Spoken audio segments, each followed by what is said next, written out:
You are listening to Down Home. When Jay and I launched the Down Home podcast 3 years ago, one of our initial topics centered on systemic racism. This discussion gained traction amid the public outcry following the tragic death of George Floyd at the hands of the Minneapolis police. With extensive media coverage, there was a widespread demand for change. But has any change occurred since then? At the heart of the issue lies the profound influence of anti-Black racism, a force that permeates various institutions and structures within our society. As we navigate through this topic, it's essential to reflect on the words of Angela Davis, who stated, "In a racist society, it is not enough to be non-racist. We must be anti-racist." Systemic racism is not merely isolated incidents of prejudice or discrimination, but rather ingrained within the very fabric of our systems and institutions. It's the invisible hand that dictates access to resources, opportunities, and justice, often disadvantaging marginalized communities, particularly Black individuals. Even in Canada, a country often praised for its diversity and inclusivity, systemic racism persists, erecting barriers that impede progress and equitable access to education, healthcare, employment, and fair treatment in the justice system. Its presence casts a shadow over the promise of a truly unbiased society. I'm Derek Wise, and on behalf of Jay Jones, welcome to Down Home, the Canadian experience by two Black men. Breaking new ground, breaking new ground, breaking new ground, simple breaking new ground, breaking new ground, breaking new ground, simple breaking new ground, breaking new ground, breaking new ground. So yeah, like when I had the idea that we do this part two, I thought because last time we were talking about a CBC article that actually came out just a little bit after George Floyd passed away, and it was talking about systemic racism in Canada. Yeah. So I thought I would Google that again and see what would come up, but in the context of 2023, see if there's any like publications that are talking about it in 2023. Mm-hmm. And you won't believe what I found, man. There was this National Post article, and the actual title says, "Data on education and wages don't show systemic racism in Canada." And it says there's a study, right? Yeah. So I said, what the fuck is this? So I started reading, right? And the first thing that comes up is this graph. Mm-hmm. And the graph is on bachelor's degrees amongst different racialized groups in Canada. Right. So it goes down the line: Korean 60%, Chinese 56%, South Asian 55%, West Asian 52%. It goes down this whole line, right? Mm-hmm. Number one, white people are not in this graph. Yeah. Right. Number two, Black people and Black people are at 32%, and Indigenous people are not even on the graph. Wow. So that's the other thing, right? So Mm-hmm. I'm going, that's kind of weird, like equating systemic racism with education. Like usually when I'm thinking about systemic racism, I'm thinking about, the courts and institutions. Yeah. Institutions that run our countries, kind of thing, Mm-hmm. right? Yeah. So I'll keep on, right? I'm trying to have a little bit of an open mind. I'm looking down, and then there's one guy that they interviewed, and he's this guy that put these graphs together for them. His last name's Lau, Matthew Lau, in this National Post article, and it's dated October 30th, 2023. And then he goes on, he's trying to explain these metrics and all this stuff. And then he comes down, he has two more graphs. The next graph is average weekly earnings of Canadian-born women and men. But the data is from 2016. Wow. This is a National Post article, right? And it Yeah. goes down the line again, pretty much in the same order. 1450s Korean men, and it goes down the line, right? And again, white people are on this one. So white people is 1120, and then South Asians 1100, black people is 1080 per week. Again, indigenous people are not on this list, Wow. right? That's so bizarre. Yeah, I Yeah. know. Isn't that something? And then he Mhm. goes on to say, well, the data doesn't support that. There's considerable differences amongst racialized groups. And he keeps on going down all this. But you know what? It's a really weird take. Yeah.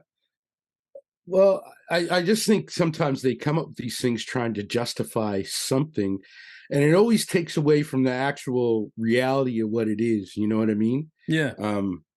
It's like to bring up to not have indigenous people is to me a sad fact that you know it just says a lot.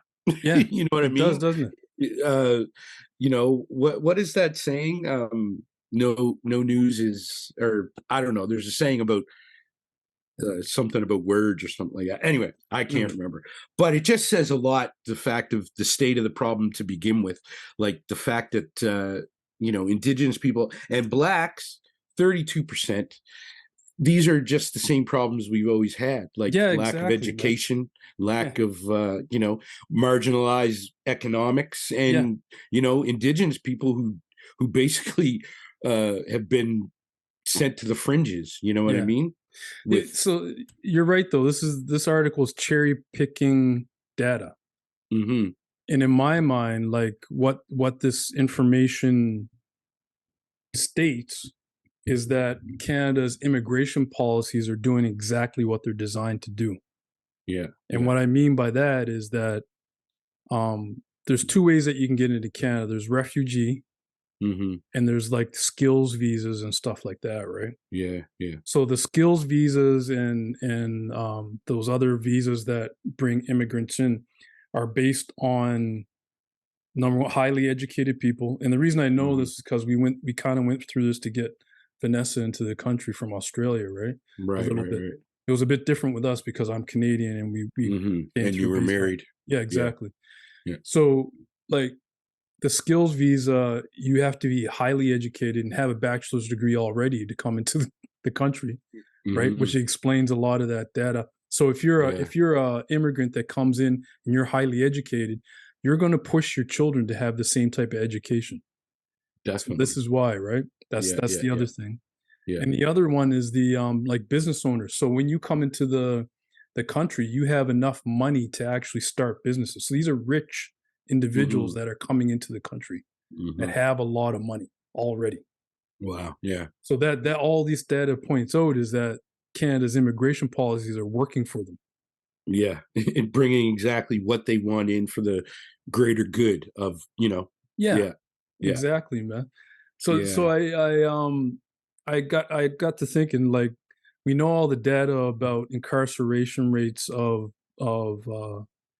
black people in the States. That's splashed all over the place. But what about yeah, Canada? What about yeah, Canada, right? So I yeah, found the CBC article that states that black prisoners represent 9.2% of the total incarcerated population, although we only make up 3.5% of the population. right. So Wow. we're, yeah, So, yeah, overrepresentation. yeah, and that's all relative, like when you compare it to the States too, right? You know what I mean? Mm, Like based on our population here in Canada, yeah, exactly, that's man. crazy. Isn't that something? Yeah. And indigenous incarceration rates are along the same lines, Yeah. right? Yeah. Yeah. Uh, you know, uh, it's a crazy thing. I was reading this. I don't remember the article, but I was just grazing over this paragraph, something I read, and it wasn't necessarily the fact that we're black is why you know, but that we're there's racism exists against us, but it's the simple fact that uh, blacks are viewed as a threat. You know what I mean? Yes. I don't know. It just blew my mind that this narrative has gone on so long that it just goes on from generation to Yeah. generation to generation, and you know, it's such a bad way to be. And but if you look at the trend of society as a whole, even now, especially with social media and everything like that, people are quick to pick up these narratives that aren't goddamn true. Like, Yeah. where is it? Like, you know, as a world, we always like, oh, we want to do better. We want to lift everyone up. We're all, you know, all lives matters. We can't even, you know, black people especially get their month, and we can't even say Black Lives Matters without people jumping on the bandwagon going, all life matters. I And know, and man. to some extent, that's true. But you know, as a black person, as any kind of person of color, your life matters, because Yeah. a lot of it was whitewashed based on these narratives. And Mm. you know, you go up against these walls, you climbing these walls that weren't you didn't even build. Well, yeah, the basis of to piggyback on what you're saying, the basis of anti-black racism is unfounded fear. Yeah. Like it makes no sense, but you're right. But what feed you have to ask yourself what feeds into that fear? Mm-hmm. It's the media, it's what you're Yeah. watching on TV, Fox Yeah. News, Yeah. it's the Facebook algorithms that are feeding you crap all the time because you're on Facebook looking for certain things, and Yeah. it's all that stuff that feeds into the Yeah. unfounded fear that builds Yeah. into anti-black racism. But Yeah. so to go just to finish the last thing that I found, like, you know, systemic racism is still a thing. And so Mm-hmm. I found this StatsCan report that just flies in the face of this other guy in this like, don't get it twisted. National Post is a right-wing publication in Mm-hmm. Canada. They Yeah. feed into a lot of it's the Fox News of Canada. Yeah. It's part of the National Post. machine, you It know. is. Yeah. So I found this StatsCan report that states that racialized Canadians are less likely to find good jobs in early years of their career compared to white people. Wow. So yeah, these people are going off and getting their bachelor's degree, but they're still having a hard time once they get out into reality. Mm-hmm. That's the end of that, right? Yeah. And So what's the narrative? You know, yeah, boom. and so that's it. Like that's Yeah. you know you can be as educated as you want to be. Once you're sitting in front of someone, what is that person? It doesn't even matter what race that person is, Yeah. because most Exactly. likely, if you're in Toronto, most likely that hiring manager is probably not white, Yeah. right? They're of Yeah. a different race. Yeah. But anti-black racism isn't necessarily perpetrated by just white people. No, definitely. It's perpetrated by institutions and people Yeah. that work in those institutions, Mm-hmm. right? And they follow the same status quo, you know? Yeah, exactly. So like that's the thing that it is so interesting though. Like once you talk about anti-black racism, people are assuming, like especially white people are assuming that, well, I'm not racist. We're not talking Mm-hmm. about you as an individual. Yeah, I You know know. what I I know. mean? We're not Yeah. talking about Yeah. you as an individual. We're talking Yeah. about our systems that run our country. We're talking about our courts. We're talking Mm-hmm. about our businesses. You Mm-hmm. know, we're talking about Yeah. all these large institutions. We're talking about law enforcement, Yeah. all these large institutions that actually run our country. Yeah. And take a look, you know, it is what it is, but take a look at the board of directors of all these institutions, or the Mm. people who sit up higher up. Is there a diverse representation? Most likely not. Some, you know, on occasion, some people slip through, you know, Yeah. they gotta keep up with appearances, but as a whole, even that person, whether or not you're a person of color, you become a part of that power structure that just solidly exists. It's like Mhm. those pillars. It's those pillars that are granite, and they Yeah. uphold these institutions in this way of thought and this narrative that continues to bring, you know, the world down. You know, Yeah. I don't mean to be so dramatic, but It is true it's the though. truth. Yeah. Just to end, I got one story for you, man. Yeah. So as you know, me and Vanessa were in Europe in the summertime, Yeah. and we did these walking tours, and we were in Portugal, and we did this walking tour. And on the walking tour was this historic McDonald's that was refurbished in the 40s and 50s from this very old Grand Hotel. So they kept Yeah. as much as the McDonald's Corporation kept as much as the original building as they could. So it's like this Gucci McDonald's basically. It has like a crystal chandelier and all the like original tile and all this stuff, right? So, and literally, like you line up to go. It's that popular with all the tourists, right? You line up to go in, and so we line up, we get in, and me and Vanessa kind of look at the far wall, and then we look at each other, and we're like, Mm. "What the?" And it was a full wall portrait or picture in tile, in glass tile, right? Yeah. And what Yeah. it depicted was two white diners with a like tails and really dressed up, Yeah. Yeah. and they were dining, right? They had their stuff like that, and then the rest of the portrait were brown and black people Mm-hmm. milling the fields and Mm-hmm. basically bringing food to their table. Mm-hmm. Yeah. Essentially, man, Yeah. So there could you not go. believe it. And the Yeah. thing is, though, right? Images like that, this it's what's deep rooted in these institutions. Yeah. Yeah. So Yeah. it's a subconscious thing. Yeah, man, and it's hidden in plain sight. Yeah. And we choose not to see it, even though we know it exists in plain sight. Yeah. Like it's just this veil of it's just this veil of veneer that we all live with, you know. Yeah. It's like, well, And this is the way it is. That's yeah, the way it is. that's It's kind of yeah, and they're all pulling a Run DMC. It's like that because that's the way it is, right? Yeah. but I don't know, man. That's why you gotta continue to talk about these things because yeah. everyone deserves a fair shake, man. Especially Mm.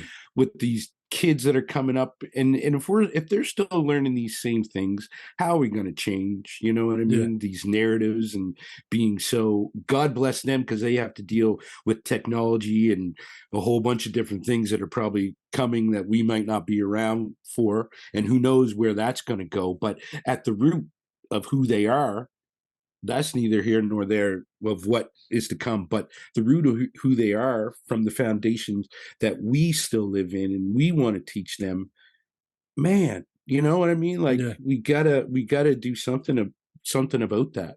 And Yeah. it is, I've been really feeling it a lot lately, just Mm. by reading and seeing things and just narrative, and not the narrative about racism, all that, just narratives in general. Yeah. you Yeah. know, how the more things change, the more they stay the same, you know? Yeah. Well, this is the thing though. Like, Yeah. for anyone that thinks that we were at a turning point in 2020, like to come upon, and that was not the only article that I found. Unfortunately, there was another um, Financial Post article Yeah. stating very similar crap, It's right? crazy. And Yeah. citing, but the thing is, when you think about systemic racism, do you think about Chinese people or South Asian? You don't No. really, like, systemic racism affects who? It's anti-black racism, and Yeah. Yeah. it affects the BIPOC community, Yeah. black Definitely. indigenous people of Yeah. color. So it Especially in North America, you know? yeah. Well, Yeah. like there's for all of the stereotypical things that we talk about amongst ourselves and our population, hmm when you think about, there's the stereotypical take that people of Asian descent are smart, they're good at math, like, although, but that benefits them in certain. They might not be smart and good at math, Yeah. Yeah. but there's that take Yeah. that they Totally. are, right? Yeah. Yeah. And Yeah. believe me, I've worked with a number of different people through my years as a financial analyst. Some Asian people are not that smart when it comes to math. The math. Yeah. So Yeah. It's you can't have these stereotypical takes on things, right? No, Because it's because not true. yeah, and it leads to broader things, you know what Yeah. I mean? Mhm. And then, like you said, man, those subconscious things, and then it gets depicted in visuals, and you know, and then just the lack of and the lack of what we always talk about, just the lack of history and the unknown, you know? Mm. Yeah. Breaking new ground, breaking new ground, breaking new ground, simple breaking new ground, breaking new ground. You have been listening to Down Home. Subscribe wherever you listen to podcasts. Breaking new ground, simple breaking new ground, breaking new ground, breaking new ground, yeah. On a high plateau, from the one down below to the future of the funk, getting lost in the flow. Contact with the spark magex. Now it's time to flex with the force from the soul, reaching all aspects, getting deep, no time to sleep. As you reach your next phase, laying it all on the line. New trail start to blaze. It's a fire inside, a brand new path, breaking down the sum to one. Feeling free, I just laugh with the joy of The song, Breaking New Ground, from The The Breakdown. like magic prescribed, only to see the perfect blend, like a diamond in the rough, ready to drop a perfect gem. It's time to shine so fine, to see what you find. Revelation.